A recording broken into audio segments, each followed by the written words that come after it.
I said yes. The day of the birthday came faster than I wanted.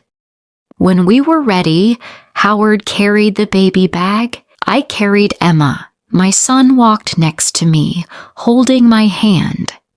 When we arrived, Howard knocked. His mother opened the door. She said, "Welcome." We stepped inside. Many people were there, family, friends, people I did not know, and then everyone saw the baby.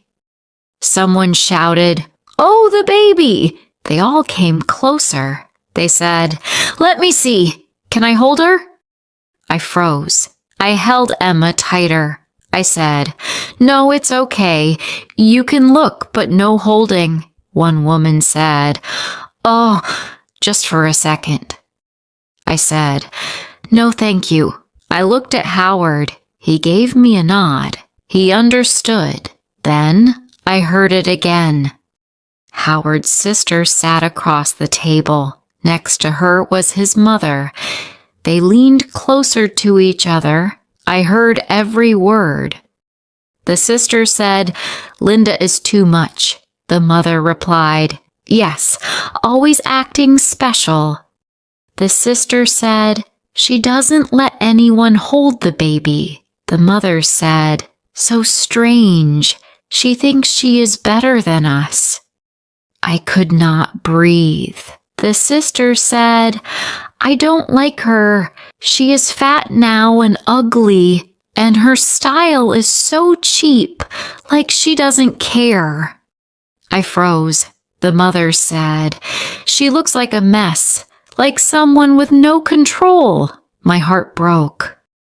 I could not believe what I just heard. They were still laughing. They did not know that I understood everything. But now I was done. I stood up. Everyone looked at me. I looked at Howard's sister, then at his mother, and I spoke.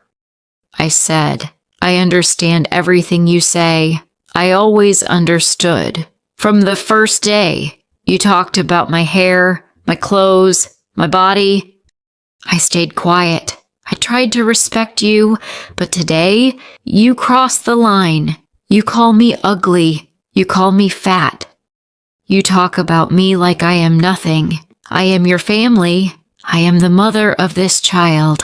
I am your brother's wife, and I deserve respect. The room became quiet. No one spoke. Then everything changed. Voices started at once. Someone said, "What is this?" Another voice shouted, "How can you say that here?" Someone said, "You are rude." His sister said, "Rude? You call me rude?" His mother stood up. She said in front of everyone, "You embarrassed us." I felt a sharp pain in my chest. I said, "No, you embarrassed me for months." I felt dizzy. I looked at Howard. His face was serious. He said, "Enough! She is my wife. She is telling the truth." His mother said quickly, "She is lying. She's trying to make us look bad." I said, "I am not lying." His sister said quickly, "If you understood everything, why didn't you say it before?" I said, "Because I hoped you would stop. I tried to respect you, but you did not respect me." I looked at my baby. Emma was sleeping, not knowing anything. I wanted that peace. I said, "I'm leaving." Howard looked at me and nodded. He said, "Yes, we are leaving." His mother stepped forward. She said, "If you leave now, don't come back." My heart hurt, but I did not stop. I said, "Okay." Howard lifted Emma. My son came close to me and held my hand. We walked to the door. No one stopped us. No one said goodbye. The door closed behind us.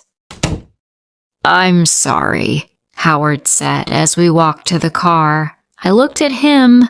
I said, "For what?" He said, "For everything. I should have seen it sooner. I should have protected you." I said, "You are here now. That matters."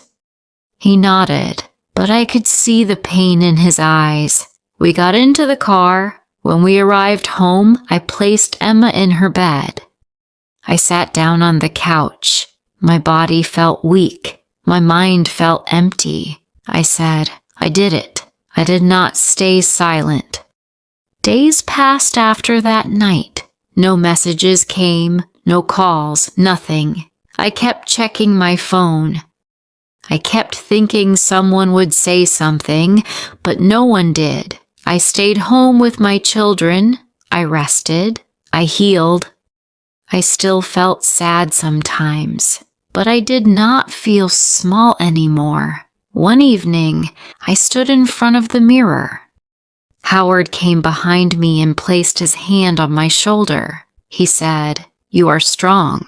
I said, "No, I just stopped being silent." And in that moment, I understood something important. Sometimes staying quiet feels safe, but silence can break you slowly. Speaking, even when your voice shakes, can save you. It can set you free. Do not stay silent when people hurt you. Respect yourself. If you liked this story, please like, comment, share, and subscribe.